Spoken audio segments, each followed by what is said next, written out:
song, or weird, early punk rock, very simple verse chorus. Like it's a really funny mess of songs. Well, what's interesting also is the title, "If the Spirits Are Willing." Like you guys always sort of had this, in my opinion. Once again, this is just an outsider's perspective, almost like a poetic thing kind of happening, like with like titles and stuff like that. I don't know, like even like the cover of like the first record that was on Conversion, just that. I mean, I'm gonna say Xerox, but it wasn't Xerox. But the whole like black and white, and you got like, is that? I've always wondered, is that you guys by the tree on that thing, or no? That's Duncan and Andy. So Andy Okay, Tinsley was our our long term friend and was a roadie through all of those Endpoint days. He probably helped get us to where we were, but he was like the guy that was always a part of the band but didn't play an instrument. So yeah, it was those two up on a tree.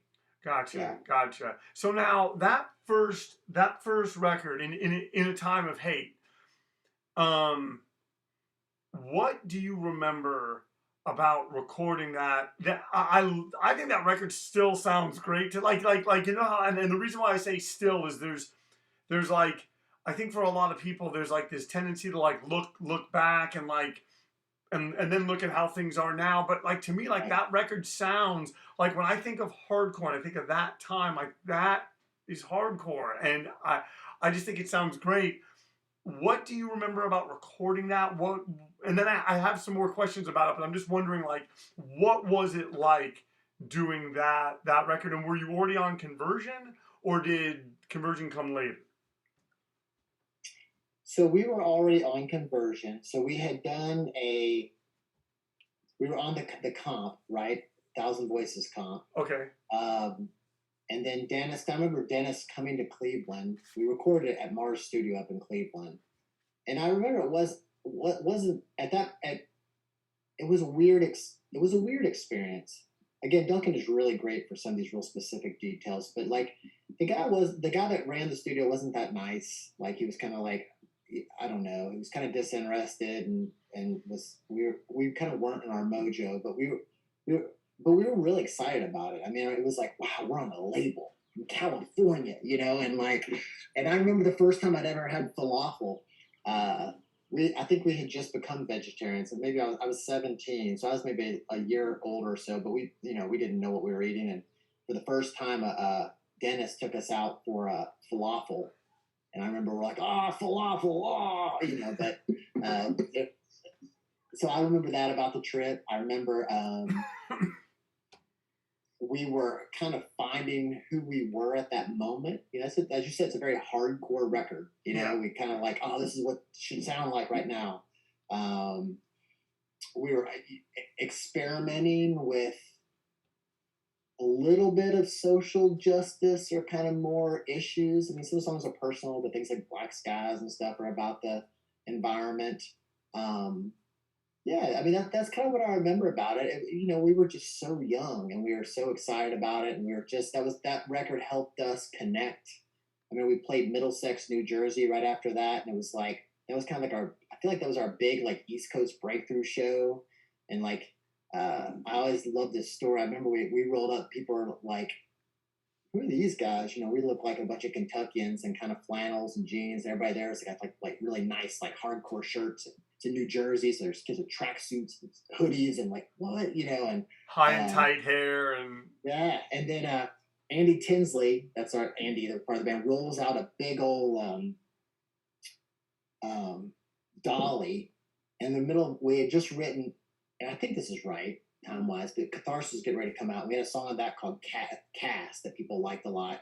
And Andy was just the baseball bat where it's like dun dun down, he's just slamming it with this, and people were just like, what the but then we played Black Skies and some of the things that were on that comp, and kids just rushed the stage. It was so that was a really like wow experience for us. Like, what is happening? I mean, things were really cool in Louisville. We had really kind of grown, had an amazing scene here, but we were just nervous to go to the coasts, and we felt like underdogs, and so it was a cool time. now you called your next record Catharsis. Was that by design? And I asked that because like you started singing differently. It became it's still hardcore, but different.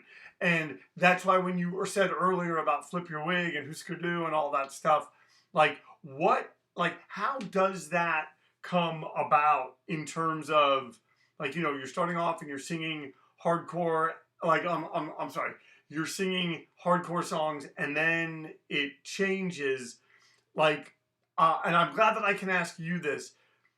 What happened for you, and do you just think that's something that kind of happens a lot with singers of this kind of music, where they start look at Ray Cappo, look at Pat Dubar, I would say Civ, but Civ always was kind of the hybrid.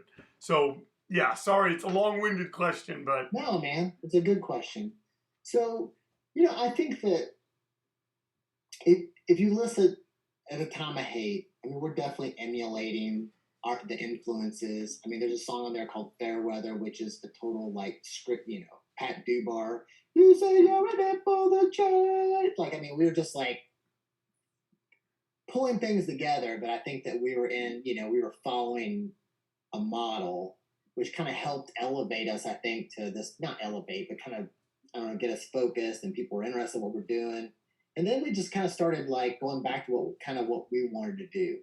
And those records came at a time when we were all just we were early young adults, just frazzled. And that we were going through all sorts of emotional things. I mean, it was a very weird time for relationships. I was really depressed. Remember that the first Endpoint tour, which maybe was 91 or 92 in Europe, man, I was just down. And so a lot of the songs were kind of about that. And so it's a weird record to listen to now because it just is weird. It doesn't sound like other things, I don't think, but it's I still like playing a lot of those songs because they come from a very personal place. And so, yeah, I think we were just kind of finding ourselves, and in that, we were struggling. And so, I think that's the big change. And so that however I sang was a little bit more reflective of how I felt. I just wasn't necessarily trying to be anyone else. I was just doing, what I was feeling a little bit better about just being who I wanted to be in that as a singer. I'm yeah. still and this, I'm not saying this to recruit reinforcement. I still hate my voice, but I still enjoy, it's somehow I still get to do it. So it's cool. Yeah. No one's stopping you. No one's saying, no, don't do it. But another thing I remember about you guys, and about you in particular, and I actually carried this with me in little ways when I toured after that. Do you remember the jacket that you would wear on stage? And I remember it was a jacket that you told me about you wore every night that you guys played so that you could get gross in it while you were playing, and then you would take it off and you would only wear it while you were playing. Does this at all ring a bell? It kind of does now. Was it that old It was classic blue 90s gas station jacket? Yep. Those kind of bluish gray. Yep. Yeah. I always remembered that because I was talking to you about it, and I was like, okay, wait, I'm trying to figure out, are you wearing the same thing every night? And you're like, look, dude, this is what I'm doing. I don't want to be getting, I think you were like, look, we're on tour, we can only do laundry so much, blah blah blah blah blah. Yeah. This is my jacket to get gross in, and then I'm done with it, and then how did you guys, because you guys were on Conversion, how did you guys get on Doghouse? What was was it just, hey, kind of we're going to do another record, we're going to do Catharsis? Doghouse, they found you, you found them? I absolutely cannot remember. I know that Dirk and those guys used to come down to Louisville, the Majority of One guys. And so they were starting to develop this own little, it's there were the Split Lip Kids. There were a lot of bands now that were kind of in this little Midwest area. And I think that we just gravitated towards that kind of Midwest community, I think. Yeah, I mean, that's so weird. I should ask Duncan. That's one of the things I don't know if anybody's ever asked me how we switched to that. But yeah, I don't completely recall. because it's just there was always like, and you were on Doghouse like in the early days of that label, because I'm saying like they went, Yeah. they continued, and it's interesting the kind of bands that they put out, because you guys were sort of, to me, sort of like a template for that. Even though you guys started, you were doing hardcore, but and you guys stayed hardcore. That's the thing, is I'm not trying to make it seem like you guys got away from hardcore, because lyrically, I mean, and musically, but it just, you were singing, it just, like you said, it seems like over time you just got more and more comfortable just being who you were doing this stuff. Yeah, like, you didn't ask this, but I love. There's a couple songs I love to death on the third record. I guess technically the fourth record. Is that Aftertaste? Aftertaste, yeah.